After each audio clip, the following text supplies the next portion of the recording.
ಅಂತಾರಾಷ್ಟ್ರೀಯ ಅಹಿಂಸಾ ದಿನ ಅಕ್ಟೋಬರ್ 2. 10 ಸಾಲಿನ ಪುಟ್ಟ ಭಾಷಣ. ಎಲ್ಲರಿಗೂ ಬೆಳಗಿನ ಶುಭೋದಯಗಳು. ಅಕ್ಟೋಬರ್ 2 ಎಂದರೆ ನಮಗೆ ನೆನಪಾಗುವುದು ಗಾಂಧಿ ಜಯಂತಿ. ಗಾಂಧಿ ಜಯಂತಿಯು ರಾಷ್ಟ್ರೀಯ ಹಬ್ಬವಾಗಿದ್ದು ಭಾರತದಾದ್ಯಂತ ಅತ್ಯಂತ ಶ್ರದ್ಧಾ ಭಕ್ತಿಯಿಂದ ಆಚರಿಸುತ್ತೇವೆ. ಆದರೆ ನಿಮಗೆ ಗೊತ್ತೇ, ಇದೇ ಅಕ್ಟೋಬರ್ 2ರಂದು ವಿಶ್ವಮಟ್ಟದಲ್ಲಿ ಯಾವ ದಿನ ಆಚರಿಸುತ್ತಾರೆಂದು? ಹೌದು, ಅಂತಾರಾಷ್ಟ್ರೀಯ ಅಹಿಂಸಾ ದಿನವನ್ನ ಅಕ್ಟೋಬರ್ 2ರಂದೇ ಆಚರಿಸಲಾಗುತ್ತದೆ.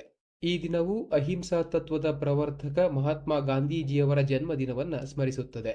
ವಿಶ್ವಸಂಸ್ಥೆಯ ಸಾಮಾನ್ಯ ಸಭೆಯು ಜೂನ್ 15, 2007ರಂದು ಅಂತಾರಾಷ್ಟ್ರೀಯ ಅಹಿಂಸಾ ದಿನವನ್ನ ಆಚರಣೆಗೆ ತಂದಿತು. ಅಂದಿನಿಂದ ಪ್ರತಿ ವರ್ಷ ಅಂತಾರಾಷ್ಟ್ರೀಯ ಅಹಿಂಸಾ ದಿನವನ್ನ ವಿಶ್ವದಾದ್ಯಂತ ಆಚರಿಸಿಕೊಂಡು ಬರಲಾಗುತ್ತಿದೆ. ಅಹಿಂಸಾ ತತ್ವದ ಮೂಲಕ ಜಾಗತಿಕ ಸಾಮರಸ್ಯವನ್ನ ಬೆಸೆಯುವುದು ಮತ್ತು ಗಾಂಧೀಜಿಯವರ ತತ್ವಾದರ್ಶಗಳನ್ನು ಪಸರಿಸುವುದು ಈ ದಿನದ ವಿಶೇಷವಾಗಿದೆ. ಎಲ್ಲರಿಗೂ ಅಂತಾರಾಷ್ಟ್ರೀಯ ಅಹಿಂಸಾ ದಿನದ ಹಾರ್ದಿಕ ಶುಭಾಶಯಗಳನ್ನು ತಿಳಿಸುತ್ತಾ ನನ್ನೆರಡು ಮಾತುಗಳನ್ನು ಮುಗಿಸುತ್ತೇನೆ. ಜೈ ಹಿಂದ್, ಜೈ ಭಾರತ ಮಾತೆ.